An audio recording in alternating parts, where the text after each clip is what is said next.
முதலாவதாக மௌத்தாகிவிட்டால் அவருக்கு 3வது நாளில் ஜாரத் என்று ஃபாத்தியா, 10வது நாளில் ஃபாத்தியா, 20வது நாளில் ஃபாத்தியா, 30வது நாளில் ஃபாத்தியா, 40வது நாளில் ஃபாத்தியா என்று ஓதப்படுகிறது. இது சரி, இது தவறா சரியா?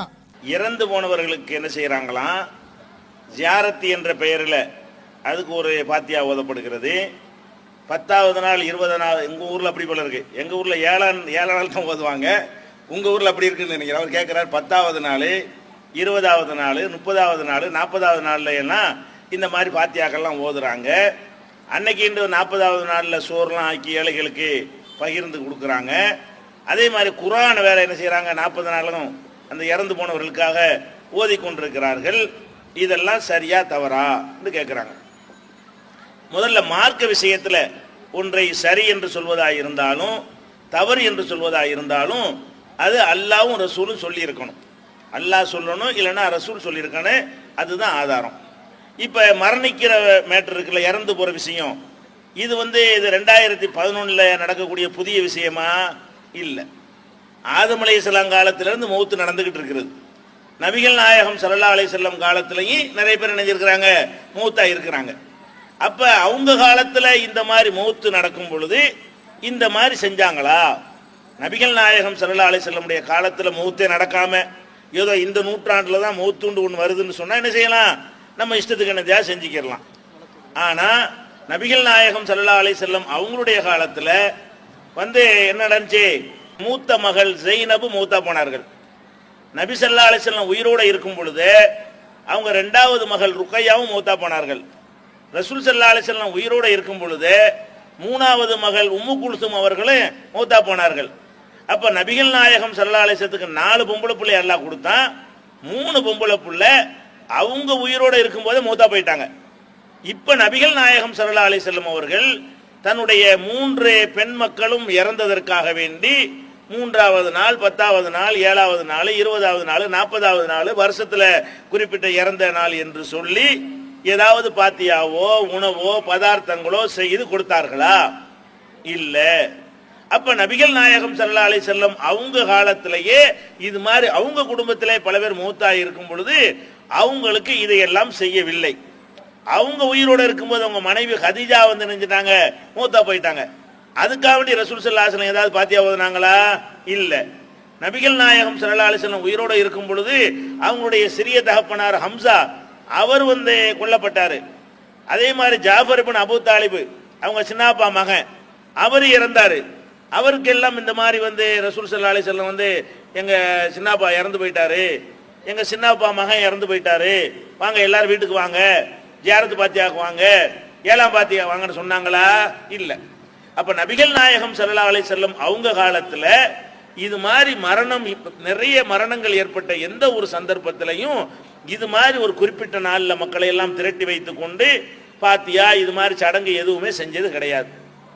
அப்ப இது நம்ம பின்னாடி இதை உண்டாக்குறோம், மார்க்கத்தின் பெயரால பின்னாடி உண்டாக்குறோம். பின்னாடி உண்டாக்குனதுக்கு மார்க்கத்தில் என்ன அந்தஸ்து?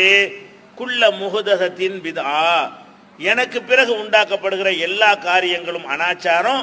ஓ குல்ல பித்அத்தின் லலாலா, எல்லா அனாச்சாரமும் வழிகேடு. ஓ குல்ல லலாலத்தின் பின்னார், எல்லா வழிகேடும் உங்களை நரகத்தில் சேர்த்துரும். அப்ப நபிகள் நாயகம் அவங்க செய்யாத ஒன்றை 3ஆம் பாத்தியா, 7ஆம் பாத்தியா, 40ஆம் பாத்தியா நீங்க செஞ்சீங்கன்னா அது எங்கொண்டே சேர்த்துறது, நரகத்தில் சேர்த்து விடும் என்று நபிகள் நாயகம் ஸல்லல்லாஹு அலைஹி வஸல்லம் அவங்க நம்மளை எச்சரிச்சிருக்கிறாங்க. அப்ப இதை நம்ம தவிர்த்து தான் ஆக வேண்டும், 3வது 4வது பாத்தியாங்கிறதுலாம். அது போக இறந்து போனவர்களுக்காக வேண்டி இந்த பாத்தியா ஓதுறோம் இல்லையா, அது எப்படி ஓதுறோம்னு பார்த்தீங்கன்னா நம்மளுக்குள்ளே ஓதுறது இல்லை பெரும்பாலும். யார் ஓதுவா? அதுக்குன்னு ஓதுவார்கள் இருக்கிறாங்க, அதுக்குன்னு அஜர்த்துமார்கள் என்ன செய்யறாங்க இருக்கிறாங்க. அவங்கள அழைத்து வைத்து கொண்டு தான் நம்ம என்ன செய்வோம், அதை ஓதுறோம். 3ஆம் பாத்தியா 7ஆம் பாத்தியா அதுக்குன்னு லெப்ப மாறுவ அஜர்த்து மாறுவோன்னு சில பேர் இருப்பாங்க. அவங்கள அழைத்து கொண்டு இதை ஓதுறோம். இப்படி ஓதக்கூடிய நேரத்தில் அந்த அஜர்த்துமார் எதுக்காக உங்க வீட்டில் இந்த பாத்தியா ஓதுறாங்க? உங்க தகப்பனார் மேல உள்ள பாசம் மேலிட்டு போய் ஓதுறாங்களா? உங்க தாயார் மேல அன்பு அப்படியே குப்புளித்து இந்த பாத்தியா ஓதுறதுக்கு வர்றாங்களா? நீங்க கொடுக்குற 5க்கும் 10க்கும் ஆசைப்பட்டு வர்றாங்களா? பாத்தியா ஓத வர்றாங்கல்ல, எதுக்கு வர்றாங்க? உங்க தகப்பனார் சொர்க்கத்துக்கு போனா என்ன, நரகத்துக்கு போனா அவருக்கு என்னங்கிறேன். அவர் ஏன் வர்றாரு? உங்க வாப்பாவுக்கு பாத்தியா ஓதுறீங்க, உங்க உம்மாவுக்கு பாத்தியா ஓதுறீங்க, அசர்த்து வர்றாரு. எதுக்கு வர்றாரு? அவர் வாப்பாவுக்கு பாத்தியா ஓதுறாந்தா ஒரு அக்கறையோடு ஓதுவாரு. உங்க வீட்டுக்கு ஏன் வர்றாரு? நீங்க கொடுப்பீங்க காசு, பணம், உணவு, பதார்த்தங்கள், பலகாரங்கள்லாம் கிடைக்கும். அதுக்காகத்தான் வந்து ஓதுகிறார். அதனாலதான் பணக்காரவங்களுக்கு பெரிய பாத்தியா ஓதுறாரு, ஏழண்டா சின்ன பாத்தியா ஓதுறாரு இல்லையா? ஒரு 100 ரூபா கிடைக்கும்னா அதுக்கு ஒரு பாத்தியா தனியா இருக்கிறது, 25 ரூபா தான் கிடைக்கும்னா அதுக்கு ஒரு பாத்தியா இருக்கிறது. இந்த மாதிரி ஒருவர் வந்து உங்க தகப்பனாருக்கு துவா செஞ்சா அது அல்லாட்ட போய் சேருமா? இஹ்லாஸா அழுது ஒரு உள்ளத்திலிருந்து ஒரு பிரார்த்தனை செய்தால் அதுக்கு ஒரு நன்மை இருக்கிறது. நபிகள் நாயகம் ஸல்லல்லாஹு அலைஹி வஸல்லம் பண்றாங்க, உங்க பெற்றோருக்கு நீங்க துவா செய்யறதா இருந்தா பிள்ளைகள் துவா செய்யுங்க. 3 காரியம் தான் ஒரு மனிதனுக்கு பயன் தரும். இதா மாத்தல் இன்சானு இன்கத்த அன்ஹு அமலு. ஒரு மனுஷன் இறந்துட்டான்னு சொன்னா அவனுடைய செயல்பாடுகள் எல்லாம் முடிந்து விடுகிறது. இல்லாமின் சலாஸ், 3 காரியத்தை தவிர. அது என்ன 3 காரியம்? அவன் வாழும் பொழுதே செய்து விட்டு சென்ற நிலையான தர்மம், அதுக்கு நன்மை கிடைத்து. ஒரு கிணறை வெட்டிட்டு செத்தான்னு வைங்க, அந்த கிணத்துல எத்தனை பேர் பயன்படுத்துகிறாங்களோ அந்த நன்மை அவர் போய் சேர்ந்துக்கிட்டே இருக்கும். ஒரு சத்திரம் கட்டிட்டு இறந்து போனான்னு வைங்க, அந்த சத்திரத்தில் மக்களுக்கு சோறு போட்டுட்டு இருக்கிற வரைக்கும் அந்த நன்மை அவனுக்கு போய், அவன் செத்து போயிடுவான், அவனுக்கு நன்மைகள் கிடைத்து கொண்டே இருக்கும். அதே மாதிரி இல்முன் யுன்தஃபோபிஹி, மார்க்க கல்வியை 4 பேருக்கு போதிச்சுட்டு இறந்து போயிட்டான்னு வைங்க, அதை வச்சு அவங்க அமல்படுத்திக்கிட்டு இருக்கிறாங்கன்னு வைங்க, அந்த நன்மை அவனுக்கு கிடைக்கும். அவன்கிட்ட படித்தவர்கள் அடுத்தவனுக்கு படிச்சு கொடுத்தாங்கன்னு வைங்க, அந்த நன்மை அவனுக்கு கிடைத்து கொண்டிருக்கும். 2 விதமாச்சா. 3வது சொன்னார்கள், வலதுன் சாலிஹுன் யதூலஹு, அவனுக்காக துஆ செய்யக்கூடிய சாலிகான குழந்தைகள், சாலிகான பிள்ளையை பெற்றுட்டு போனான்னு சொன்னா அந்த பிள்ளைங்க அல்லாஹ்விடத்துல, யா அல்லாஹ் என் தாயை மன்னிச்சிரு, என் தகப்பனை மன்னிச்சிரு, அவங்களுடைய கேள்வி கணக்கு லேசாக்கு, அவங்களுக்கு சொர்க்கத்தை கொடு, நரகத்திலிருந்து அவங்களை காப்பாத்து என்று நீங்கள் கேட்டால் அதுக்கு நன்மை இருக்கிறது. அது அல்லாஹ்விடத்துல பயன் தரும். என்னைய கூட்டிட்டு போய் கூலிக்கு கொடுத்து பேச சொன்னா அது கிடைக்குமா? என்னைய கூப்பிட்டு பாத்தியா ஓத நீங்க கூட்டிட்டு போனீங்கன்னா நான் எதுக்காக வேண்டி ஓதுனேன்? நீங்க தரக்கூடிய காசுக்கு தானே ஓதுனேன். அப்ப நீங்க தர காசுக்காக ஓதக்கூடிய இந்த சடங்குகளை ஒழிச்சு கட்டிவிட்டு எல்லா நாளிலும் எல்லா நேரங்களிலும் உங்களுடைய இறந்து போனவருக்கு நீங்க துவா செய்து கொண்டே இருங்க. ஒவ்வொரு தொழுகை 3 நாள் மட்டும் செய்யறீங்க, எல்லா நாளும் செய்யுங்களேன். 40க்கு மட்டும் ஏன் செய்யறீங்க? வருஷத்துக்கு ஒரு தடவை எதுக்கு நினைவு கூறுறீங்க? ஒவ்வொரு தொழுகைக்கு பிறகு யா அல்லாஹ் என் கணவரை மன்னிச்சிரு, என் மனைவியை மன்னிச்சிருன்னு கேளுங்க, என் பிள்ளைய மன்னிச்சிருன்னு கேளுங்க, எங்க பாப்பாவை மன்னிச்சிரு, உமா மன்னிச்சிருன்னு கேளுங்க. அது பயன் தரும். ஏன் நம்ம உள்ளத்திலிருந்து கேட்கிறோம், இஹ்லாஸோட கேட்கிறோம், தக்வாவோட கேட்கிறோம். அதுக்கு தான் வெயிட் இருக்குமே தவிர கூலிக்கு தானே இதை ஓதுறீங்க. நாங்கெல்லாம் இந்த பாத்தியா ஒரு காலத்தில் ஓதிக்கிட்டு இருந்தோம். எப்படி ஓதுவோம்?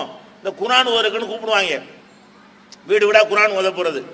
குரான் ஓத போகும்போது என்ன செய்வாங்கன்னா ஒத்த ஜுசுவா பைண்டிங் பண்ணி வச்சிருப்பாங்க. 30 பைண்டிங் இருக்கும். மொத்த குரானை என்ன செய்வாங்கன்னா ஒவ்வொரு பாகமா பிரிச்சு 30 பாகமா வச்சு ஆளுக்கு ஒரு பாகத்தை கையில கொடுத்துருவாங்க. நாங்க என்ன செய்வோம் வச்சுக்கிட்டு, இஹ்லாஸ் இல்லாத காசுக்கு தானே போயிருக்கிறோம், பெரட்டுவோம். அல்ஹம்துலில்லாஹ் ரப்பில் ஆலமீன் ஒரு பக்கம் பெரட்டிடுவோம், ஓதவிட மாட்டோம். ஏன்? பிசினஸ் தானே, வியாபாரம். அது அந்த வீட்டுக்காரன் பார்த்தா கொஞ்சம் நீட்டிக்கிட்டு இருப்போம், பார்க்கலன்னா 4 பக்கத்தை பெரட்டி விட்டுருவோம். இப்படித்தான் இது பிசினஸ் அப்படி தானே செய்வோம். அப்ப இந்த மாதிரியான ஒரு அடிப்படையில் தான் இந்த பாத்தியா ஓத வரக்கூடிய அசர்த்துமார்கள் நடந்து கொள்வதையும் பார்க்கிறோம், உள்ளத்திலிருந்து ஓதாம கூலிக்கு ஓதுவதையும் பார்க்கிறோம். இதுல எந்த விதமான நன்மையும் கிடைக்காது. அது போக குறிப்பிட்ட நாளில் தான் இதை செய்யணும். நீங்க தான தர்மம் செஞ்சு சோறாக்கி தானே போடுறோம், அது என்ன சோறு 40 அன்னைக்கு தான் போடணுமா? எப்போ வேணாலும் போடலாம்ல. உலகம் பூரா 40 அன்னைக்கு தான் போடணும்னு நீங்க நிர்ணயிச்சீங்கன்னா அந்த அதிகாரம் உங்களுக்கு யார் தந்தது? அந்த நாளை அல்லாஹ் ரசூல் நிர்ணயிச்சிருந்தா நீங்களும் செய்யலாம். அப்போ உங்களுக்கு தாய் தந்தையர் பேர்ல உணவளிக்க ஆசையாக இருக்குமே, ஆனால் நீங்க எப்போ உங்களுக்கு வசதி போடுது அப்போலாம் கொடுத்துட்டே இருங்க, தப்பு கிடையாது. இறந்து போனவருக்காக வேண்டி நீங்கள் தர்மம் செய்ய நாடினீர்களே, ஆனால் அதை நபிகள் நாயகம் ஸல்லல்லாஹு அலைஹி வஸல்லம் அனுமதிச்சிருக்கிறார்கள். ஒருத்தர் வந்து கேட்கிறார், அல்லாஹ்வுடைய தூதரே நான் வெளியூருக்கு போயிருந்தேன், என் தாயார் இறந்து விட்டார்கள், அவங்களுக்காக வேண்டி நான் தர்மம் செய்யலாமா? நல்லா செய்யுங்கிறாங்க. அதனால உங்க தாய் தந்தையருக்காக வேண்டி உங்க சொந்தக்காரங்களுக்காக வேண்டி தர்மம் செய்யலாமான்னு கேட்டா செய்யலாம். அந்த தர்மம் எப்படிப்பட்டதா இருக்குன்னு, 3வது அன்னைக்கு தான் செய்யணும், 7க்கு தான் செய்யணும், 10க்கு தான் செய்யணும்னு எவனும் எழுதி வச்ச அடிப்படையில் நீங்க செய்யக்கூடாது. உங்களுடைய வசதிக்கு தகுந்தவாறு அவரவர்களுக்கு வசதிக்கு தகுந்தவாறு முடிவு செய்து கொண்டு செய்யலாம். நமக்கு இன்னைக்கு காசு வசதி இருக்கா, இன்னைக்கு செய்வோம், நாளைக்கு இல்லையா விட்டுருவோம், நாளை கட்சி இருந்தா செய்வோம். இப்படி அவங்கவுங்களுக்கு வசதிப்பட்ட நேரத்தில் வந்து ஏழைகளுக்கு சோறு போடுங்க, ட்ரெஸ் எடுத்து கொடுங்க, படிப்புக்கு உதவி செய்யுங்க, ஒரு ஒரு வீடு கூட இல்லை, ஒரு வீடு இல்லாதவனுக்கு கூட வீடை கட்டி கொடுங்க, ஒரு சைக்கிளை வாங்கி கொடுங்க, ஒரு தையல் மிஷினை வாங்கி கொடுங்க, ஒரு பெட்டிக்கடை வைக்கிறதுக்கு உதவி செய்யுங்க. எத்தனை தர்மங்கள் இருக்கிறது. அந்த மாதிரியான தர்மங்களை நீங்கள் உங்கள் குடும்பத்தாருக்காக வேண்டி எப்ப வேண்டாலும் செய்யலாம். 40 அன்னைக்கு தான் செய்யணும்னு செஞ்சீங்கன்னா இல்லாதவன் அதை செய்யறதுக்காக சிரமப்படுகிறான். வசதி உள்ளவன் தானே செய்யணும். நீ உன்கிட்ட வசதி இருக்கனால 40 அன்னைக்கு வந்து 4 கிடாய் அறுத்து சோத்தாக்கி போட்டீங்கன்னு சொன்னா உன் பக்கத்து வீட்டுக்காரன் என்ன செய்வான்? அவன் பாப்பா இறந்து போனதுக்காக வேண்டி வட்டிக்கு வாங்கிட்டு செய்யறான். நீ ஏன் குறிப்பிட்ட நாளில் செய்யற? அவன் வசதி போல விட்டுட்டோம்னு சொன்னா இருக்கிறவன் செய்வான், இல்லாதவன் விட்டுருவான். இப்படித்தான் இது இருக்கணுமே தவிர 3 அன்னைக்கு தான் செய்யணும், 7 அன்னைக்கு தான் தர்மம் செய்யணும், 40 அன்னைக்கு தான் செய்யணும் ஒரு சமூகத்தில் விதியாக நீங்கள் ஆக்கினீர்களே, ஆனால் இல்லாத மக்கள் பாதிக்கப்படுவார்கள். எல்லாரும் இந்த சிரமத்தை தலையில தூக்கி போட்டுக் கொள்வார்கள். அப்ப அவங்களுக்கு சிரமம் ஏற்படும். மார்க்கத்தில் வந்து லேசான ஒரு மார்க்கம் கஷ்டமான மார்க்கமா போயிடும். அப்படி கேட்கிறார்கள். முஸ்லீம் அல்லாத எத்தனை பேர் என்ன செய்யறாங்கன்னா, இஸ்லாத்தை பற்றி நம்ம சொல்லும் பொழுது அவங்களுக்கு பிடிக்குது இஸ்லாம். ஒரே ஒரு கேள்வி தான் கேட்பாங்க, நாங்கள் இஸ்லாத்துக்கு வந்துருவோம், ஆனால் ரொம்ப காஸ்ட்லி மார்க்கமா இருக்கு உங்க மார்க்கங்கிறாங்க. என்ன மார்க்கம்? ரொம்ப வந்து விலை மதிப்புள்ள மார்க்கமா இருக்கு. என்னப்பான்னு கேட்டா, எங்க மார்க்கத்தில் கல்யாணம் பண்ணி கொடுத்தா 10,000 ரூபாயில பண்ணி கொடுத்துருவோம், உங்க மார்க்கத்துக்கு வந்து என் பொண்ணை கல்யாணம் பண்ணி கொடுக்காது 5 லட்சம் வேணுமேங்கிறான். எங்க மார்க்கத்திலே செத்து போயிட்டான்னு சொன்னா என்ன செய்வோம்? ஐயருக்கு மட்டும் என்னத்தையாவது கொடுத்து அனுப்பி விட்டுருவோம். உங்க மார்க்கத்தில் செத்தா ஊரை வளைச்சு விருந்து போடுவீங்களா, எங்களுக்கு தாங்குமா அப்படின்னு கேட்கறான். அப்ப சாவு கஷ்டமா இருக்குது, பேர் வைக்கிற கஷ்டமா இருக்கிறது, கல்யாணம் கஷ்டமா இருக்கிறது. எங்க மார்க்கம் வந்து லேசான மார்க்கம். அல்லாஹ் குர்ஆன்ல என்ன சொல்றான்? அத்தீனு யுரீதுல்லாஹு பிக்குமுல் யுஸ்ர, அல்லாஹ் உங்களுக்கு லேசை நாடுகிறான். உலா யுரீது பிக்குமுல் உஸ்ர, உங்களுக்கு அல்லாஹ் சிரமத்தை நாடவில்லை என்று அல்லாஹ் சொல்லி காட்டுகிறான். நபிகள் நாயகம் ஸல்லல்லாஹு அலைஹி சொல்றாங்க, அத்தீனு யுஸ்ருன், தீன் வந்து ரொம்ப லேசானது, நீங்களா கஷ்டமாக்கி கொள்ளாதீர்கள் இந்த மார்க்கத்தில் நமக்கு சொல்லப்பட்டிருக்கிறது. அப்ப நீங்க குறிப்பிட்ட நாளில் செய்தீர்களே ஆனால் அது அனைவரும் செய்ய வேண்டும் என்கிற ஒரு சமூக நிர்பந்தம் ஏற்படும். அவனும் கஷ்டப்பட்டு வட்டிக்கு வாங்கி கடன் வாங்கி அதை செய்வான். இந்த ஒரு நிலை ஏற்படுத்தாம உங்களுக்கு அல்லாஹ் தந்திருக்கிற வசதிக்கு தகுந்தவாறு என்னைக்கு செய்ய நினைக்கிறீங்களோ அந்த மாதிரி செய்து கொண்டீர்களே ஆனால் தர்மங்கள் செய்யலாம். அதுக்கு மார்க்கத்தில் அனுமதி இருக்கிறது. இந்த 3, 7, 40ங்கிற நாள் நிர்ணயிப்பது வந்து அது பிதஅத், வழிகேடு. அது செய்யக்கூடாது. துவா செய்யறாருந்தா நீங்களா செய்யுங்க, கூலிக்கு ஆள் இப்படி செய்யாதீங்க. அது குறிப்பிட்ட நாளில் செய்யாது, எல்லா நாளும் செய்யுங்க.